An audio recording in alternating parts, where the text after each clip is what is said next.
David, t'es tombé dans le banditisme à 14 ans. Ouais. Qu'est-ce que t'as fait? Ben, c'est l'escalade, voilà. Moi, j'habitais une tour. À l'époque, il y avait la cour des miracles, il y a longtemps. Ben, nous, c'était la tour des miracles. Il y avait les vols, les cambriolages, l'alcool, la drogue, le truc. On a baigné là-dedans. Pour nous, c'était, on pensait de bon qu'à ça. Donc, c'était l'escalade, les vols à l'étalage, les vols en filouterie. Vol en filouterie, c'est rentrer dans les moyennes surfaces, sans armes, sans violence. On allait dans les bureaux, on cherchait la clé du coffre pendant que les gens faisaient leurs courses. Nous, tu disais à 14 ans, soit on était bon élève, soit on se débrouillait bien. Et moi, j'ai décidé de me débrouiller. Ben ouais, il nous parlait de notre avenir. Mais nous, l'avenir, c'était aujourd'hui, demain, quoi. C'est savoir comment manger, comment s'habiller. C'était ça. Donc nous, il nous parlait de plus tard de travailler quand on aura 18. Enfin, nous, c'était là. Il fallait, voilà, c'était. Alors, vous avez fait quel type de délit au début? Ben, comme je l'ai dit, vol à l'étalage. On commence par le vol à l'étalage, un classique, pour manger, pour s'habiller et tout. Ensuite, ben, nous, on était contre la violence. Tu t'as fait la tentative de braquage à la Société Générale. Alors, il y a une étape quand même. Quand même, voilà. Bien sûr, on passe pas d'une piste verte à une piste noire. Exactement, exactement. Donc voilà, donc les vols en filouterie, c'est-à-dire la journée, on rentrait dans les magasins partout, on cherchait la clé du coffre dans les bureaux, on faisait les bureaux et on prenait le contenu du coffre sans armes et sans violence. Ensuite, les enfants n'écoutaient surtout pas. Non mais attention, parce qu'on va pas faire l'apologie du vol ou du délit. Vous allez voir, parce que vous allez voir ce qu'a fait David après. Et justement, c'est justement pour ça qu'on l'a invité ce soir, parce que c'est voilà. C'est pas parce qu'il raconte qu'on dit que c'est bien, on dit pas que c'est bien. Voilà. Il raconte. Exactement, bah oui, il faut bien qu'il raconte ce qu'il a fait au début pour qu'on comprenne ce qu'il a fait après. Exactement. Donc voilà l'escalade. Ensuite, je me suis très vite spécialisé dans la neutralisation des systèmes d'alarme. Avec mes amis, on cambriolait les banques la nuit sans armes, sans violence. On rentrait, on découpait les coffres-forts au chalumeau découpeur et tout à l'ancienne. Ah oui. Et puis voilà, on en a fait. On a chalumeau découpeur. Ouais, c'était le chalumeau découpeur. Ouais. C'était à l'ancienne quoi. Là, burin, marteau, chalumeau. Un vrai travail de nuit quoi. Donc en fait, tes voisins ils étaient persuadés que t'étais boulanger quand tu partais la nuit. Donc tu ramenais pas du pain quoi. Non mais même en plus tu dis une belle truc parce que des fois les premiers on emmenait les coffres carrément, on les emmenait dans les voitures, dans les garages du quartier, on découpait les coffres forts dans le garage et après on a carrément amené le matos sur place dans les grandes surfaces, dans les banques et tout et on découpait les coffres forts. Et nous on pensait être bon qu'à ça, c'était notre vie quoi, c'était on avait grandi là-dedans. C'était aller faire carrière. Ouais, pour moi, c'était, j'ai appris tout gamin. On était les gars du quartier à faire que ça, quoi. Alors, t'as creusé ensuite un tunnel pour rejoindre les coffres de la Société Générale. Oui, voilà. C'est là que tu t'es fait coincer. Il y a eu une raison, c'est parce qu'on était tricard dans le centre-ville. À chaque fois qu'on se faisait contrôler, on était tellement connus. Et à un moment, j'ai dit, les gars, on va passer en dessous, dans les égouts, c'est comme les rues il y a les plaques les mêmes rues, hein, c'est pareil. Sauf que des fois, il faut être en bateau parce qu'il y a les égouts, c'est les égouts. Donc vous avez été en bateau? Ouais, on était dans les égouts, on a visité les égouts, on visitait. Et là, on a vu une bouche d'égout qui était proche de la banque. Et donc, dans notre tête, on s'est dit, bah voilà, on va creuser un tunnel. Et on avait vu en plus que la salle des coffres, on avait fait tout le plan, enfin voilà. Et donc, pendant 4 mois, on a creusé le tunnel, pendant 4 mois. Et à cause d'une petite erreur de notre part, voilà. Pendant 4 mois, t'aurais mieux fait de travailler, quoi, en fait. C'est ça. C'est ce que je dis. On dit dans les quartiers qu'il y a des chômeurs, des fous à rien, des bons à rien ou quoi. Mais non, quand on bosse, on bosse. Alors, à la Spadjari, quoi. À la Spadjari. Ils nous ont comparé à la Spadjari, justement. Et donc, tu t'es fait coincer? Je me suis fait coincer, voilà. Vous êtes dans le tunnel? Alors, non, moi, à la sortie du tunnel. À la sortie du tunnel, je me fais coincer avec un ami. Tous les autres ont réussi à se barrer.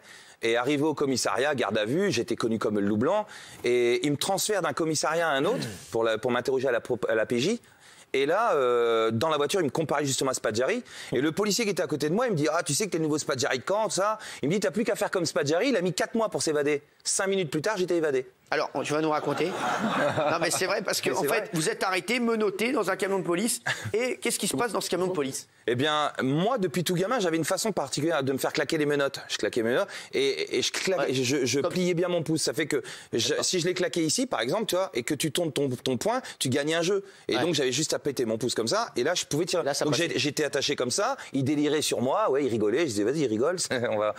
Dans 5 minutes, tu vas perdre un client. Tu vas moins faire le malin. Et donc, donc là, j'avais tiré ma menotte et ils me comparaient à Spadjari. Mais réellement, ils étaient là. Tu sais que t'es le nouveau Spadjari de Caen. Toi, t'as toujours fait des trucs sans violence. Toujours sans violence. Pour moi, voilà, fallait faire marcher sa tête. Et puis. Et donc là, tu t'enlèves tes menottes? Donc non, je les enlève pas tout de suite. Ouais. Ils me sortent du véhicule et ils me disent, par contre, il y en a un qui a baisé Spadjari. Je dis, bah bon, et c'est qui a baisé Spadjari? Oh, on peut pas te le dire. Je dis, bah dites-le moi, il est mort, Spadjari. Non, on peut pas te le dire. Et ils me font avancer comme ça. Je dis, mais dites-le moi, il est mort. Et avant même que je pose mon pied sur la première marche de la préfecture, je dis, vous voulez vraiment pas me dire qui a baisé Spadjari? Non, on ne dira pas. Volte-face, je suis parti en courant. Ils m'ont coursé. Là, il y en a, ils me couraient derrière. Ils me disaient, arrête-toi, je t'en supplie. J'ai dit que j'allais pas faire demi-tour, dire bon allez, je rigolais. Tu sais. Alors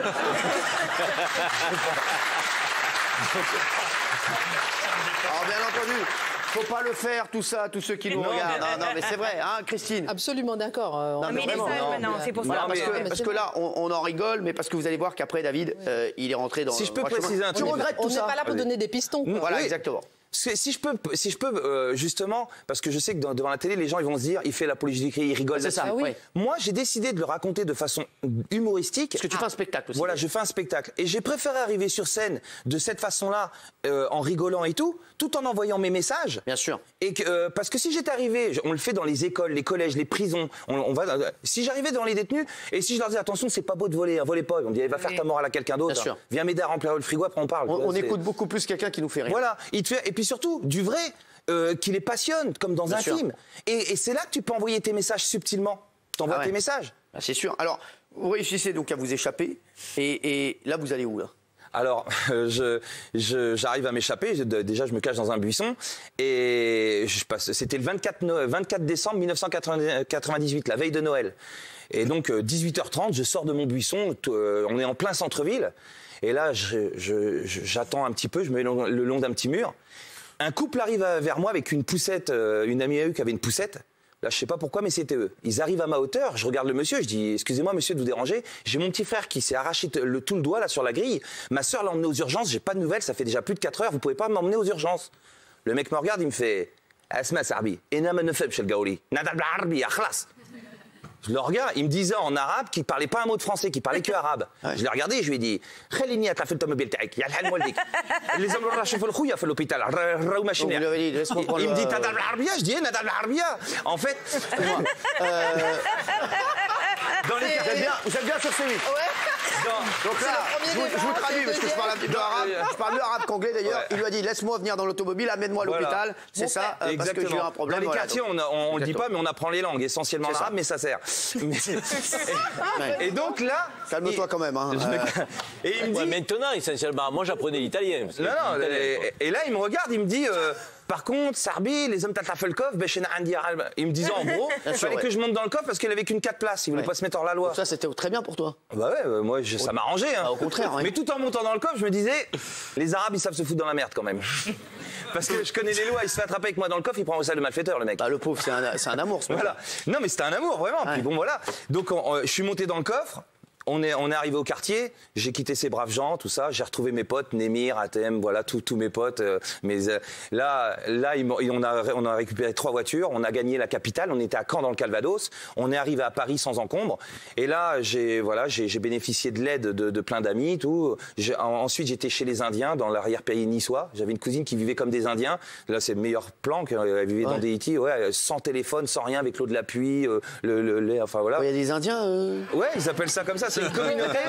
C'est une communauté, c'est vrai. Hein. Ils vivent dans des hippies. On les appelle les Indiens. Moi, des tipis. Dans des tipis, ouais. Voilà. C'est contre la loi. Des hippies. Ils vivent dans un mec en fait. Ouais, cool. Ils sont dans un délire. Mais moi, ça m'a arrangé. Donc voilà. Donc j'ai passé un long moment. Après, j'ai rejoint mes potes. Au bout de 2 mois, j'ai rejoint mes potes à Paris. Et là, j'ai appelé mon petit frère.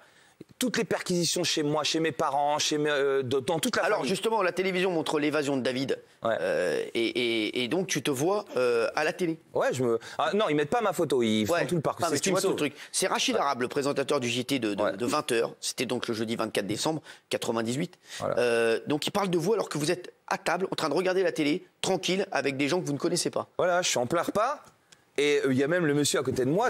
Moi, je suis en train de rigoler, tout on rigole bien. D'un coup, on voit le truc. Et le monsieur il me regarde, il me fait lui là, on peut lui souhaiter un joyeux Noël quand même. Ouais. Bah tu l'as pas dit, bah dis-le moi tout de suite. Mais non, mais là je dis bah mais complètement. Et il me dit bon bah d'accord, il a voulu cambrioler une banque, mais sans armes et sans violence, non? Je dis mais monsieur, j'adhère complètement. Donc là ça a été nickel tout. Et donc là j'appelle mon frère, je dis à mon frère, est-ce qu'ils ont été chez moi? Parce que j'avais pris un petit appartement près de mon quartier. Donc là vous êtes en cavale depuis combien de temps? Ça fait 2 mois que je suis en cavale. 2 mois. Et mon frère il me dit ils ont été partout. Frères, cousins, cousines, ma mère bien évidemment, partout. Mais il me dit chez toi David, ils y ont pas été. Non. Et je dis bah ça tombe bien, c'est là-bas que je vais aller pour me planquer. Donc pendant 1 an vous êtes en cavale et vous êtes chez vous. Et je me mets chez moi. Non mais c'est énorme. Non mais c'est vrai. Ils viennent jamais. Et ils viennent pas. Et je laisse la porte ouverte. Parce que je me dis, s'ils viennent, autant qu'ils défoncent pas la porte. Et je leur dis, je suis pas armé, venez, voilà. Ouais. Et en même temps, ça fout moins dans la merde les gens qui peuvent me cacher parce qu'ils auraient pris recel de malfaiteurs. Et personne ne vous a dénoncé? Non, parce qu'en fait, dans le quartier, on avait vraiment une bonne mentalité. Il y avait la loi de l'omerta. Et puis surtout, je précise un truc. Mais ils connaissaient pas votre adresse? La police? Non, non, moi j'étais domicilié chez mes parents et ils savaient pas que j'avais pris un petit studio. Ils savaient pas. Et ils ont jamais fait la recherche. Un an de cavale? 1 an de cavale, là. Chez lui. Un an de cavale chez lui. Ça, c'est rien comparé à la suite. Bah ouais, c'est rien comparé à la suite. Ouais. Alors, vous changez de look. Voilà, je change de look. Vous achetez un faux passeport. Mais je comprends pas. Vous dites n'importe qui peut se faire une nouvelle identité avec 5 000 €. Oui, ça c'est minimum. Des fois, ça peut être 10 000, 15 000, ça peut être même 20 000, ça dépend des connaissances. Mais c'est vrai que chacun. Moi, j'ai évité. J'en ai eu un, mais moi, j'ai pas voulu m'en servir parce que voilà, c'est. D'accord, vous êtes resté chez vous. Donc pour cette première évasion, vous décidez de vous rendre au bout d'1 an. Alors au bout d'1 an, vous dites tiens, je vais me rendre. Vous n'en pouviez plus en fait de votre quotidien. C'est pas vraiment ça. J'ai passé mon année de cavale avec. J'avais ma femme avec qui j'ai grandi dans le quartier. Ouais. Et puis c'est en parlant avec elle, elle me dit David. T'es en train de foutre ta vie en l'air, un jour ou l'autre ils t'attraperont, moi je veux des enfants avec toi, rends-toi. Je dis ouais mais ça va être long, elle me dit je vais t'attendre, vas-y on paye cette dette, comme ça on est heureux. Donc là, le 27 janvier 2000, c'est l'heure du jugement, et j'ai dit c'est là qu'il faut que je me rende en plein jugement. Et donc je me suis rendu, et le truc de dingue, ça les a énervés parce que j'ai rendu les menottes en plein jugement. Ah ouais. Là, ils croyaient que je la provocation. Voilà. Et surtout, je suis arrivé en courant parce que je voulais pas arriver aux abords du palais de justice, clopin, je viens me rendre, là ils t'attrapent, je l'ai eu. Je dis je venais me rendre, donc j'ai dit à mes potes j'y vais en courant. Mais quand je suis arrivé en courant, ils se sont dit il est parti en courant, il revient en courant, il revient avec les menottes, il se fout de notre gueule. Ouais. Donc là, j'étais connu comme le loup blanc. Voilà. Donc le proc demande 7 ans, 1 an pour l'évasion. Donc vous êtes condamné à 5 ans de prison. Non, en tout, je suis condamné à presque 10 ans. Mais avec les grâces. C'est ça, avec les grâces. Avec les grâces et tout, conditionnel, bien tenu et tout. Je sors au bout de 5 ans. Alors, et ma femme m'a attendu pendant 5 ans. Et quand vous sortez, vous vous dites que toute cette vie de voyou est enfin finie. Voilà, moi j'avais l'idée de ce spectacle, raconter tout ça avec de l'humour, de la dérision et beaucoup de messages. J'avais toute cette idée-là. Alors vous devenez éboueur. Voilà. Et là, vous aviez repris votre routine. Mais vos anciens collègues, voyous, ont eu de nouveaux besoins de vous. Ils ne pouvaient pas refuser, comme ces derniers l'avaient aidé pour sa cavale. Bah, bien sûr. Donc forcément, ça vous reprenez donc vous replongez. Voilà. Et vous vous faites coincer une 2e fois. Comment et pourquoi? Eh bien, mes potes viennent me voir, ils me disent David, on t'a aidé, c'est à ton tour. Moi, je dis on va pas refaire les banques. Si on reneutralise les alarmes comme je les faisais avant, c'est autant laisser notre carte de visite. Voilà. Je dis on va faire autre chose, comme on avait toujours fait le shit à haute échelle. Je dis on va faire dans le shit. On avait des contacts en Espagne, au Maroc, tout. Je dis on va ramener du hashish pour remettre tout le monde bien. Comme ça, je vais payer ma dette envers vous. Vous allez voir que à mon tour, je vous aide aussi et j'aide ceux qui sont en prison. Et donc on a installé des go-fast et tout. Et au bout d'un certain moment, j'ai été réglé à Barcelone, les voitures se sont fait attraper sur l'allée. Donc moi j'ai été là-bas. Vous faites encore attraper. En fait, vous n'avez jamais réussi un coup en fait. Si, justement. Non mais Mais non, mais ce qu'il faut savoir, c'est quand tu te fais attraper pour un coup, t'en as fait 50 derrière. Je sais. T'en fais plein derrière. Mais comme 2 et 2 font 4, t'as dit quelque chose de très important et qui est bien, je trouve. C'est que tous les voleurs pensent qu'ils se feront jamais attraper. Mais comme 2 et 2 font 4, un jour ou l'autre, tu te fais attraper. Bien sûr, c'est ce qu'il faut dire aux jeunes. Voilà, c'est ça. Quoi qu'il arrive. C'est ce que je dis dans mon spectacle. C'est ce que disent tous les gens que je connais. Un jour ou l'autre, tu te fais attraper. Je me fais attraper à la frontière espagnole pour trafic international de hashish. Là, ils me mettent en prison. Donc là, 2 ans en prison. 2 ans. Et lors de ton jugement, tu t'évades une nouvelle fois. Comment t'as fait? Ben, en fait, j'avais réussi à être libéré juste avant parce que ils pouvaient pas me tenir plus de 24 mois en mandat de dépôt. La loi française, ils peuvent il faut que tu sois jugé. Donc j'avais été libéré en provisoire. J'arrive au jugement, hop, et là ils me mettent 5 ans ferme. J'avais déjà fait 2 ans, il me restait 3 ans à faire. Ouais. Et ils me disent, mets-toi sur le côté avec les policiers, le temps. Et là, pareil, volte-face, je les embrouille. Il y a un ami qui t'attendait avec une moto. Et je repars, moto, boum, on est parti. T'as profité d'un moment de distraction des policiers pour prendre la fuite. Voilà, j'ai repris la fuite. Et là, où est-ce que tu vas? Tu vas pas retourner chez toi? Non, là, j'ai été voir mes potes, je leur ai dit, les gars, voilà, vous avez vu, je vous dois plus rien. Ils m'ont dit, David, t'es un bonhomme, c'est bon, voilà. Donc là, j'ai pris ma femme et ma fille, parce que j'avais eu une fille entre-temps. Et donc, on est parti à Paris, et j'avais dans l'idée de monter ce spectacle. Et donc, voilà, et on a pris un appartement au nom à ma femme. Tu décides de reprendre une vie totalement normale, parce que tu prends un appartement au nom de ta femme. Voilà. Et tu te mets à chercher du travail. Voilà, parce que je me dis... Je veux pas remettre les mains dans le cambouis. Enfin voilà, j'avais vraiment des idées honnêtes. J'avais envie d'une vie simple. Une vie simple. Mais donc, tu as falsifié le diplôme d'ambulancier d'un membre de ta famille pour pouvoir toi-même postuler. Tu es toujours en cavale. Donc voilà, donc tu falsifies le truc. Et là, tu travailles tout en étant en cavale. Tu as une vie normale. Tu vas travailler, tu rentres chez toi le soir. Et puis là, c'est original parce que je me fais embaucher dans une société d'ambulance. Qui est attaché au SAMU de Paris. Et je travaille tellement bien que mon équipe d'ambulance, nous, là, ils nous mettent constamment attachés au SAMU de Paris. Ça fait que j'ai 3 ans à faire et je fais des SAMU dans tout Paris. Et donc tu croises plein de policiers en plus. Bah oui, ils m'ouvrent la route pour aller, voilà, des fois, c'est énorme. Parce que toi, t'es ambulancier, donc tu t'es même fait peut-être ouvrir la route, c'est vrai, pour des urgences. Ils m'ont ouvert la route. Des fois, ils m'arrêtaient. Je présentais la feuille de SAMU. Je dis, on va sur un AEG. Hop, j'ai tout appris sur le tas comme un autodidacte. Et ils ne pouvaient pas savoir. Et tu dis un truc, tu dis plus c'est gros, plus ça passe. C'est ça, en fait, nous, toute notre jeunesse, on a tout fait au culot, quoi. C'était au culot, j'ai grandi là-dedans. Pour moi, c'était banal, on faisait. Et puis surtout, voilà, attention, il faut bien préciser que j'étais ambulancier et j'écoutais bien, j'étais avec des collègues qui étaient super bons et qui m'ont appris le métier, j'ai tout appris. Et les autres ambulanciers, ils se sont pas dit, il est bizarre, lui, il connaît pas du tout le métier, d'où il sort? Non, j'ai réussi à les embrouiller, j'apprends vite, sans prétention aucune. Hein. C'était, voilà, je faisais paf, ça allait vite. Tu les embrouillais. Quoi. Ouais, et puis j'ai aimé le faire. Ça m'a plu d'aider les gens, de faire ce que je faisais, et tout en montant sur scène le soir. Alors justement, c'est ça qui est fou. C'est qu'il allait sur scène raconter son histoire alors qu'il était en cavale. C'est incroyable. T'es un taré. Incroyable. Non mais sans rigoler. Bah oui, mais là, il aime la provoque. Ouais. Non, franchement, c'était pas du tout dans la provoque. À l'affiche et en cavale, c'est pire que Spadjari là. Non mais là, sincèrement, c'était pas dans la provoque. C'était, je montais sur scène, j'avais le public, je racontais comment je m'étais évadé la première fois, je racontais comment avec du message et tout ça, et les gens pouvaient pas savoir que j'étais en cavale. Je jouais sous le nom de Pinlu, l'envers d'Arsène Lupin. Et donc je disais Pinlu. Et il me disait la suite. Et même pour rire, je disais ah non, je peux pas, je suis en cavale. Je partais. C'est vrai qu'il disait c'était une blague. Il disait en spectacle qu'il était en cavale. Tout le monde disait bon, c'est une connerie. C'est une connerie. C'était bon. Par exemple, là, je dirais je suis en cavale, vous direz c'est une connerie. Et ça. Alors, mais je suis pas.